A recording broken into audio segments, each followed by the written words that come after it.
ಕಾಂಗ್ರೆಸ್ ಪಕ್ಷ ರಾಜ್ಯದಲ್ಲಿ ಅಧಿಕಾರಕ್ಕೆ ಬಂದು 2.5 ವರ್ಷ ಕಳೆಯಿತು. ಈ 2.5 ವರ್ಷದ ಅಂತರದಲ್ಲಿ 2 ಸಚಿವರು ರಾಜೀನಾಮೆ ಕೊಟ್ಟರು. ಕೆಲವರು ಹೇಳ್ತಾರೆ 2 ವರ್ಷದ ನಂತರ ಕಾಂಗ್ರೆಸ್ನಲ್ಲಿ ಕ್ರಾಂತಿ ಆಗುತ್ತೆ, ಅದನ್ನ ನವೆಂಬರ್ ಕ್ರಾಂತಿ ಅಂತಾನೂ ಕೂಡ ಬಣ್ಣಿಸ್ತಾರೆ. ಹಾಗಾದ್ರೆ ನವೆಂಬರ್ ಸನಿಹದ ಹೊತ್ತಲ್ಲೇ ಸಿಎಂ ಬದಲಾವಣೆ ಪಕ್ಕಾನ? ಅದಕ್ಕೆ ಸಂಬಂಧಪಟ್ಟ ಹಾಗೆ ಸುಳಿವನ್ನು ಕೊಡ್ತಿದ್ದಾರೆ ಕೆಲವೊಂದು ನಾಯಕರು. ಒಂದು ಕಡೆ ಯತೀಂದ್ರ ಸಿದ್ದರಾಮಯ್ಯ ಸಿಎಂ ನಂತರ ಜಾರಕಿಹೊಳಿ ಅಂತ ಹೇಳ್ತಾರೆ.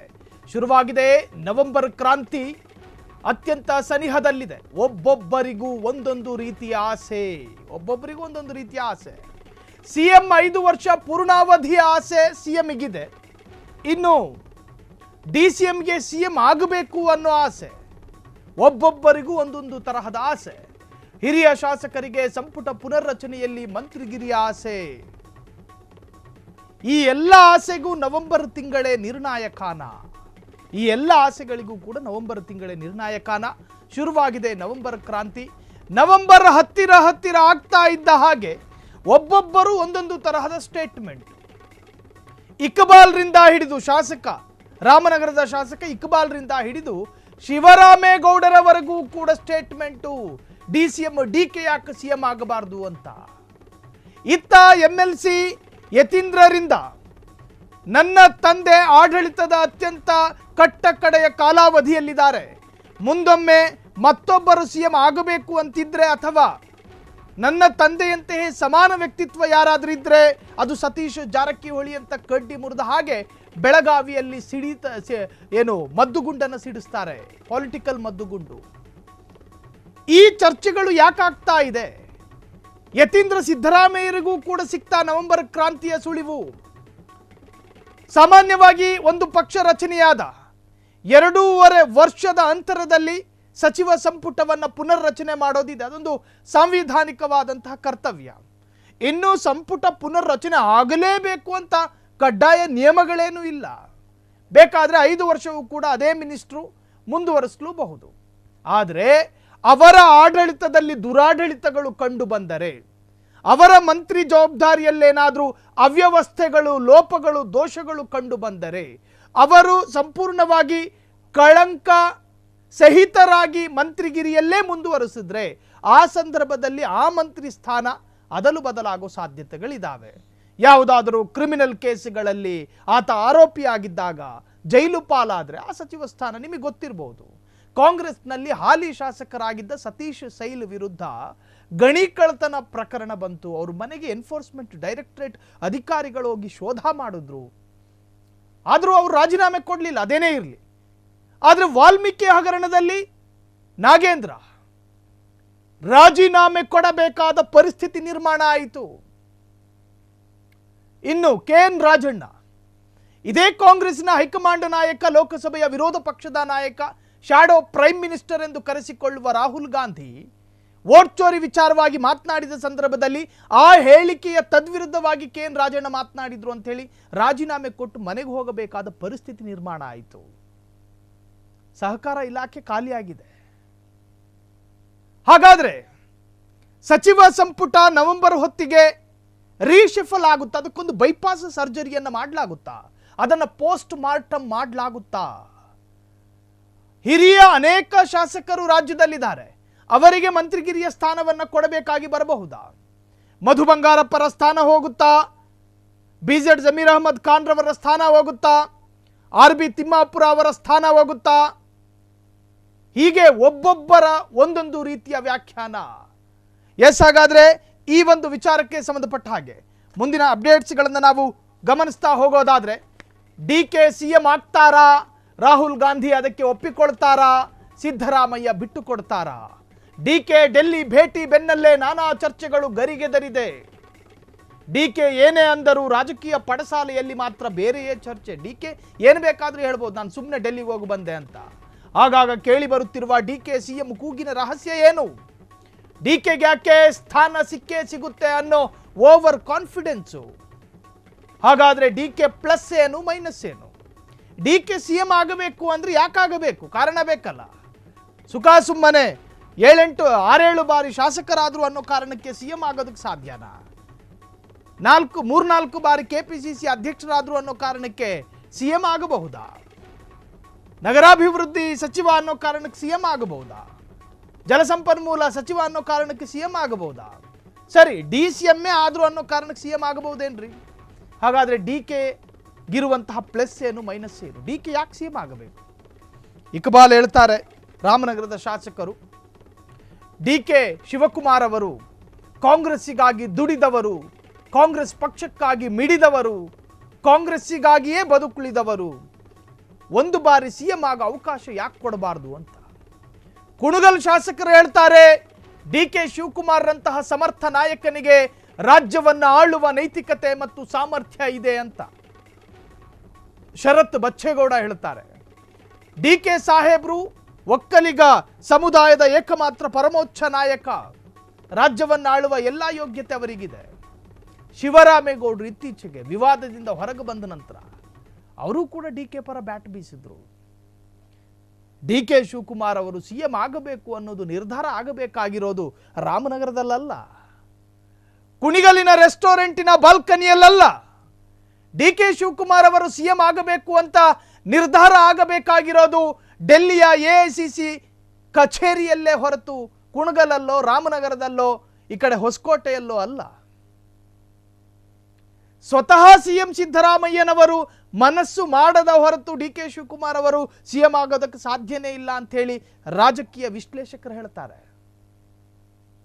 ನಾನು ನಿಮಗೆ ಅದರ ಮುಂದಿನ ಡೆವಲಪ್ಮೆಂಟ್ಗಳನ್ನು ಹೇಳ್ತಾ ಹೋಗ್ತೀನಿ. ಹಾಗಾದ್ರೆ DK ಶಿವಕುಮಾರ್ ಅವರು ಯಾಕೆ ಸಿಎಂ ಆಗಬೇಕು, ಅವರಲ್ಲಿರತಕ್ಕಂಥ 5 ಧನಾತ್ಮಕ ವಿಚಾರಗಳೇನು? DK ಶಿವಕುಮಾರ್ ಅವರು ಯಾಕೆ ಸಿಎಂ ಆಗಬೇಕು, ಆ ವಿಚಾರದಲ್ಲಿ ಅಡಕವಾಗಿರ್ತಕ್ಕಂತಹ 5 ಇಂಪಾರ್ಟೆಂಟ್ ಪಾಯಿಂಟ್ಸ್ಗಳನ್ನು ನಾನು ರಿವೀಲ್ ಮಾಡ್ತಾ ಹೋಗ್ತೀನಿ. ಹಾಗಾದರೆ ಮೊದಲಿಗೆ DK ಶಿವಕುಮಾರ್ ಅವರು ಆಕ್ರಮಣಕಾರಿ ರಾಜಕಾರಣಿ. ಹಾಗಾದರೆ ಈ ಆಕ್ರಮಣಕಾರಿ ರಾಜಕಾರಣಿ ಅಂದರೆ ಆ ಗುಣ DK ಶಿವಕುಮಾರಲ್ಲಿ ಎಲ್ಲಿದೆ? ಕಾಂಗ್ರೆಸ್ ಪಕ್ಷದ ವಿರುದ್ಧ ಆರೋಪಗಳು ಬಂದಾಗ ನಿಮಗೆ ಗೊತ್ತಿರಬಹುದು, ಈ ಹಿಂದೆ ಸರ್ಕಾರ ಪತನ ಆಗುವಂತಹ ಸಂದರ್ಭದಲ್ಲಿ ಕುದುರೆ ವ್ಯಾಪಾರ ಜೋರಾಗಿತ್ತು.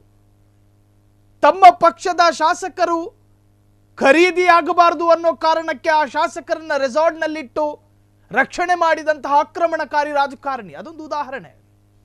ಕಾಂಗ್ರೆಸ್ಸಿನ ವಿರುದ್ಧ ಗುರುತರ ಆರೋಪಗಳು ಬಂದಾಗಲೂ ಕೂಡ ಅದನ್ನ ಅತ್ಯಂತ ಜಾಣ್ಮೆಯಿಂದ ಎದುರಿಸಿ ಕಟಿಬದ್ಧನಾಗಿ ಟೊಂಕ ಕಟ್ಟಿ ನಿಂತುಕೊಳ್ಳುವಂತ ಆಕ್ರಮಣಕಾರಿ ರಾಜಕಾರಣಿ. DK ಶಿವಕುಮಾರ್ ಕುಟುಂಬದ ವಿರುದ್ಧ ಅಕ್ರಮ ಹಣ, ಅಕ್ರಮ ಆದಾಯ ಅಥವಾ ಆದಾಯ ಮೀರಿದ ಹಣ ಗಳಿಕೆ ಪ್ರಕರಣ ಬಂದಾಗಲೂ ಸ್ವಂತ DK ಶಿವಕುಮಾರ್ ಅವರು ಭಾರತದ ಅತ್ಯಂತ ಕಠಿಣಾತಿ ಕಠಿಣ ಜೈಲಾಗಿರುವಂತಹ ತಿಹಾರ್ ಜೈಲಿಗೆ ಹೋಗಬೇಕಾಗಿ ಬಂದಾಗಲೂ ಕೂಡ ಅದನ್ನು ಸಮರ್ಥವಾಗಿ ಎದುರಿಸಿದಂತಹ DK ಶಿವಕುಮಾರ್ ಯಾಕೆ ಆಕ್ರಮಣಕಾರಿ ರಾಜಕಾರಣಿ ಆಗಬಾರದು? ಸ್ವಂತ ಮಗಳನ್ನ ಎನ್ಫೋರ್ಸ್ಮೆಂಟ್ ಡೈರೆಕ್ಟರೇಟ್ ಅಧಿಕಾರಿಗಳು ಎನ್ಕ್ವೈರಿಗೆ ಒಳಪಡಿಸಿದಾಗ ತನ್ನ ಕರುಳಿನ ಕುಡಿಯೂ ಕೂಡ ರಾಜಕಾರಣದ ಭಾಗವಾಗಿ ವಿಚಾರಣೆಗೆ ಒಳಗಾಯಿತು. ಆ ಸಂದರ್ಭದಲ್ಲೂ ಕೂಡ ಅತ್ಯಂತ ಜಾಣ್ಮೆಯಿಂದ ಎದುರಿಸಿದಂತಹ ಆಕ್ರಮಣಕಾರಿ ರಾಜಕಾರಣಿ. DK ಸುರೇಶ್ ವಿರುದ್ಧಕ್ಕೆ ಆರೋಪಗಳು, ಅರ್ಥಾತ್ ರಾಜಕೀಯದ ಆರೋಪಗಳು ಕೇಳಿಬಂದಾಗ ತಮ್ಮ ಅನ್ನೋದನ್ನು ಕೂಡ ನೋಡದೆ ಆ ಆರೋಪಗಳನ್ನೆಲ್ಲ ಅಲ್ಲೆಗೆಳೆಯಬಲ್ಲ ಅತ್ಯಂತ ಆಕ್ರಮಣಕಾರಿ ರಾಜಕಾರಣಿ ಅಂದರೆ ಅದು DK ಶಿವಕುಮಾರ್. ಪಕ್ಷಕ್ಕಾಗಿ ತ್ಯಾಗ ನೋಡಿ, ಈ ವ್ಯಕ್ತಿತ್ವ ಉಳ್ಳ ರಾಜಕಾರಣಿಗಳ ತಮ್ಮ ಉದ್ದೇಶಗಳನ್ನು ಸಾಧಿಸಲು, ವಿರೋಧಿಗಳನ್ನು ಎದುರಿಸಲು ಅಥವಾ ತಮ್ಮ ನಿಲುವುಗಳನ್ನು ಸಮರ್ಥಿಸಿಕೊಳ್ಳಲು ನೇರ, ದೃಢ ಮತ್ತು ಕೆಲವೊಮ್ಮೆ ಕಟು ಶೈಲಿಯನ್ನು ಆಯ್ಕೆ ಮಾಡಿಕೊಳ್ಳುತ್ತಾರೆ. ಆ ಪೈಕಿ ಆಕ್ರಮಣಕಾರಿ ರಾಜಕಾರಣಿ DK ಶಿವಕುಮಾರ್ ಅಂತ ಹೇಳಬಹುದು. ಇದು ಆಕ್ರಮಣಕಾರಿ ರಾಜಕಾರಣಿಗೆ ನಾವು ಕೊಡಬಹುದಾದ ಒಂದು 2 ಸಾಲಿನ ವಿಶ್ಲೇಷಣೆ. ಹಾಗಾದರೆ ಬೇರೆ ಯಾವ ಗುಣಗಳಿದೆ? ಎರಡನೇ ಗುಣ ಯಾವುದು? DK ಶಿವಕುಮಾರ್ ಅವರ ಎರಡನೇ ಗುಣ ಪಕ್ಷ ನಿಷ್ಠೆ, ಮೂಲ ಕಾಂಗ್ರೆಸ್ಸಿಗ ಎಂಬ ಹೆಗ್ಗಳಿಕೆ. ಪಕ್ಷ ನಿಷ್ಠೆ, ಮೂಲ ಕಾಂಗ್ರೆಸ್ಸಿಗ ಎಂಬ ಹೆಗ್ಗಳಿಕೆ. ಕಳೆದ ವಾರನೇ ಹೇಳಿದ್ರು DK ಶಿವಕುಮಾರ್, ನನಗೆ ಬಿಜೆಪಿಯಿಂದ ಬಹುದೊಡ್ಡ ಮಟ್ಟಗಿನ ಆಫರ್ ಬಂದಿತ್ತು, ಬಹುದೊಡ್ಡ ಮಟ್ಟಗಿನ ಆಫರು. ಕೆಲವೊಮ್ಮೆ ಸಿಎಂ ಬೇಕಾದರೂ ಆಗಬಹುದಾಗಿತ್ತು, ಸೂಟ್ ಕೇಸ್ ಬಂದಿತ್ತು, ನಾನು ಹೋಗಲಿಲ್ಲ. ಅದಕ್ಕೆ ಹೇಳೋದು ಪಕ್ಷ ನಿಷ್ಠೆ ಅಂತ. ನೋಡಿ, ನಿಮಗೆ ಉದಾಹರಣೆ ಕೊಟ್ಟುಬಿಡ್ತೀನಿ. ಜಗದೀಶ್ ಶೆಟ್ಟರು ಬಿಜೆಪಿಯಿಂದ ಬಂದವರು, ಲಕ್ಷ್ಮಣ ಸವದಿಯು ಕೂಡ ಬಿಜೆಪಿಯಿಂದ ಬಂದವರು. ಬಿಜೆಪಿಯ ತತ್ವ ಸಿದ್ಧಾಂತಗಳನ್ನು ಬದಿಗೆ ಸರಿಸಿ ಕಾಂಗ್ರೆಸ್ಸಿನ ತತ್ವ ಸಿದ್ಧಾಂತಗಳನ್ನು ಅಪ್ಪಿ ಹಿಡಿಯೋದಕ್ಕೆ ಕಾಂಗ್ರೆಸ್ಸಿಗೆ ಬಂದರು. ಅಸೆಂಬ್ಲಿ ಎಲೆಕ್ಷನ್ನ ಇಬ್ಬರು ಕೂಡ ಕಂಟೆಸ್ಟ್ ಮಾಡಿದ್ರು, ಅದರಲ್ಲಿ ಲಕ್ಷ್ಮಣ ಸವದಿ ವಿನ್ ಆದ್ರು, ಜಗದೀಶ್ ಶೆಟ್ಟರ್ ಸೋತರು. ಸೋತ ನಂತರ ಅಧಿಕಾರದ ಆಸೆಗೆ ಮತ್ತೆ ಬಿಜೆಪಿ ಘರ್ವಾಪ್ಸಿ ಆದ್ರಲ್ಲ, ಅದನ್ನ BK ಹರಿಪ್ರಸಾದ್ ಹೇಳ್ತಾರೆ ಚೆನ್ನಾಗಿ. ನೀವು ನಿಮ್ಮ ಸಿದ್ಧಾಂತಗಳನ್ನ ಆಗಾಗ ಅವಕಾಶಕ್ಕಾಗಿ ಬದಲಿಸುವ ಹಾಗಲ್ಲ ನಾನು ಅಂತ. ಲಕ್ಷ್ಮಣ ಸವದಿ ದೃಢವಾಗಿ ನಿಂತ್ಕೊಂಡ್ರು ಕಾಂಗ್ರೆಸ್ನಲ್ಲಿ, ಆದರೆ ಜಗದೀಶ್ ಶೆಟ್ಟರು ಅಲ್ಲಿಂದ ಮತ್ತೆ ಘರ್ವಾಪ್ಸಿ ಆದ್ರು. ಇದನ್ನ ಪಕ್ಷ ನಿಷ್ಠೆ ಮೂಲ ಕಾಂಗ್ರೆಸ್ಸಿಗ ಎನ್ನುವಂಥ ಹೆಗ್ಗಳಿಕೆ ಕೂಡ ಅವರಿಗಿದೆ. DK ಶಿವಕುಮಾರ್ ಅವರು ಮೂಲ ಕಾಂಗ್ರೆಸ್ ಮೆನ್, ವಿದ್ಯಾರ್ಥಿ ಸಂಘಟನೆಯಿಂದ ಹಿಡಿದು ಆಕ್ಟಿವ್ ಆಗಿದ್ದವರು, ವಿದ್ಯಾರ್ಥಿ ಸಂಘಟನೆಯಲ್ಲೇ ಅವರು ಆಕ್ಟಿವ್ ಆಗಿದ್ದವರು, ಗಾಂಧಿ ಕುಟುಂಬಕ್ಕೆ ತೀರಾ ಹತ್ತಿರ ಆದವರು, ಕಾಂಗ್ರೆಸ್ನಲ್ಲಿ ಶಾಸಕನಾಗಿ ವಿವಿಧ ಜವಾಬ್ದಾರಿ ನಿರ್ವಹಿಸಿ ಸಚಿವನಾಗಿ ಇದೀಗ DCM ಆಗಿದ್ದಾರೆ. ಇನ್ನು ಪಕ್ಷಕ್ಕೆ ಅನೇಕ ಸಂದರ್ಭದಲ್ಲಿ ಹೆಗಲಾಗಿದ್ದಾರೆ, ಸಂಕಷ್ಟದ ಸಂದರ್ಭದಲ್ಲಿ ಟ್ರಬಲ್ ಶೂಟರ್ ಆಗಿ ಕೆಲಸ ಮಾಡಿದ್ದಾರೆ. ಈ ಕಾರಣಕ್ಕಾಗಿ ಅವರ ಪಕ್ಷ ನಿಷ್ಠೆಯ ಬಗ್ಗೆ ಹೈಕಮಾಂಡ್ ಮಟ್ಟದಲ್ಲಿ ಬಹಳಷ್ಟು ಮೆಚ್ಚುಗೆ ಇದೆ. ಇದಕ್ಕಿಂತ ದೊಡ್ಡ ಪಕ್ಷ ನಿಷ್ಠೆ ಬೇಕಾ ಅಂತ ಕೇಳ್ತಾರೆ DK ಬೆಂಬಲಿಗರು. ಹಾಗಾದರೆ DK ಶಿವಕುಮಾರ್ ಅವರಲ್ಲಿರ್ತಕ್ಕಂತಹ ಮೂರನೆಯ ಅತ್ಯಂತ ಧನಾತ್ಮಕ ಗುಣಗಳು ಯಾವುದು? ಕಾಂಗ್ರೆಸ್ ಯುವ ಸಮೂಹದ ಬೆಂಬಲ. ನೋಡಿ, ಇದು ಅತ್ಯಂತ ಮೇನ್ ಪಾಯಿಂಟ್ಸ್. ಇದು ಕಾಂಗ್ರೆಸ್ ಯುವ ಸಮೂಹದ ಬೆಂಬಲ. ಸಿದ್ದರಾಮಯ್ಯರ ಬೆಂಬಲಿಗರ ಪೈಕಿ ಹೆಚ್ಚಿನವರು 40-50 ವರ್ಷದ ಮಧ್ಯಮ ವರ್ಗದವರು. ಆದರೆ DK ಶಿವಕುಮಾರ್ ಅವರ ಫಾಲೋವರ್ಸ್ನ ನೋಡಿದ್ರೆ ಈ ಜೆನ್ಜಿ ಅನ್ನುವಂಥ ಪ್ರೊಟೆಸ್ಟ್ ಅನ್ನು ನೀವು ಕೇಳಿರ್ತೀರಿ ನೇಪಾಳದಲ್ಲಿ. ಈ ಜೆನ್ಜಿ ಅನ್ನುವಂಥ ಪ್ರತಿಭಟನೆಗೆ ಹೆಸರು ಬರೋದಕ್ಕೆ ಕಾರಣ ಈ ಪ್ರೊಟೆಸ್ಟ್ನಲ್ಲಿ ಪಾಲ್ಗೊಂಡವರ ಪೈಕಿ ಹೆಚ್ಚಿನವರು 25ರಿಂದ 30 ವರ್ಷದ ಯುವಕರೇ ಆಗಿದ್ದರಿಂದ ಅದಕ್ಕೆ ಜೆನ್ಜಿ ಪ್ರೊಟೆಸ್ಟ್ ಅಂತ ಹೆಸರು ಬಂತು. ನಾನದು ಉದಾಹರಣೆ ಕೊಟ್ಟೆ ಅಂತ ಮಾತ್ರ. DK ಶಿವಕುಮಾರ್ ಅವರಿಗೆ ಹೆಚ್ಚಿನವರು ಯುವ ಸಮೂಹವೇ ಬೆಂಬಲಿಗರಿರೋದು. DK ಶಿವಕುಮಾರ್ ಕಾಂಗ್ರೆಸ್ ಯುವ ಸಮೂಹದಲ್ಲಿ ನೆಚ್ಚಿನ ನಾಯಕರಾಗಿದ್ದಾರೆ. ರಾಜ್ಯಾದ್ಯಂತ DKಶಿಗೆ ಕಾಂಗ್ರೆಸ್ ಯುವ ಬಳಗದಲ್ಲಿ ದೊಡ್ಡ ಮಟ್ಟಗಿನ ಅಭಿಮಾನಿಗಳಿದ್ದಾರೆ.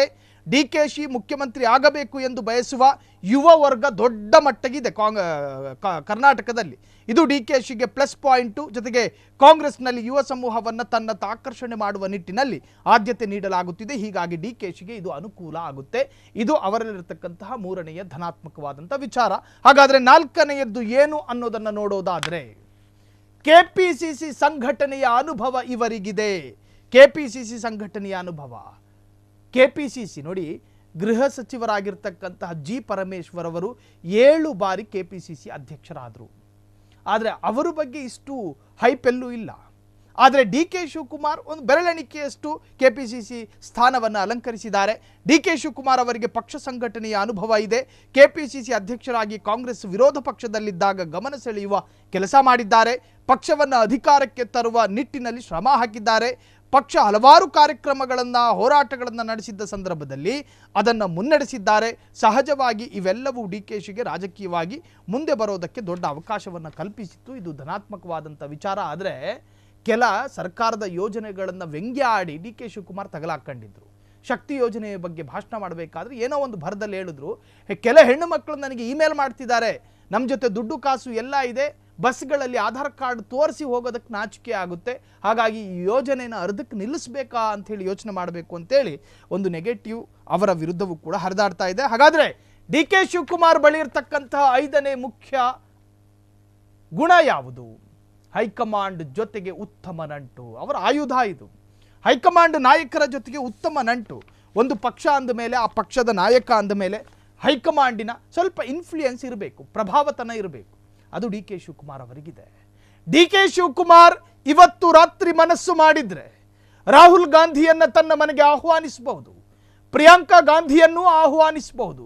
ಅಷ್ಟೇ ಯಾಕೆ AICC ಅಧ್ಯಕ್ಷ ಮಲ್ಲಿಕಾರ್ಜುನ್ ಖರ್ಗೆ ಅವರನ್ನ ಅರ್ಧ ಗಂಟೆಯಲ್ಲೂ ಕೂಡ ಭೇಟಿಯಾಗಬಹುದಾದ ಪ್ರಭಾವವನ್ನು ಇಟ್ಟುಕೊಂಡಿರುವ ಏಕೈಕ ರಾಜಕಾರಣಿ DK ಶಿವಕುಮಾರ್. ಆ ವಿಚಾರದಲ್ಲಿ ಸಿದ್ದರಾಮಯ್ಯ ಹೊರತಾಗಿಲ್ಲ, ಅವರು ಹೊರತು ಅಂತ ನಾನು ಹೇಳ್ತಾ ಇಲ್ಲ. DK ಹೈಕಮಾಂಡ್ ನಾಯಕರ ಜೊತೆಗೆ ಉತ್ತಮ ನಂಟನ್ನು ಹೊಂದಿದ್ದಾರೆ. ಸೋನಿಯಾ ಗಾಂಧಿ, ಪ್ರಿಯಾಂಕಾ ಗಾಂಧಿ ಜೊತೆಗೆ 1-to-1 ಸಂಪರ್ಕವನ್ನು ಹೊಂದಿರತಕ್ಕಂತಹ ನಾಯಕ. ರಾಜ್ಯದ ಇತರ ನಾಯಕರಿಗಿಂತ ಹೈಕಮಾಂಡ್ ಜೊತೆಗೆ DKಶಿ ಹೆಚ್ಚಿನ ಸಂಪರ್ಕ ಸಾಧಿಸುವಲ್ಲಿ ಯಶಸ್ವಿಯಾಗಿದ್ದಾರೆ. ದೆಹಲಿಯ ಈ ಸಂಬಂಧ ಮತ್ತು ಸಂಪರ್ಕ DKಶಿಗೆ ಬಹುದೊಡ್ಡ ಅನುಕೂಲವಾಗಿದೆ, ಅದರಲ್ಲಿ ಯಾವ ಅನುಮಾನವೂ ಬೇಡ.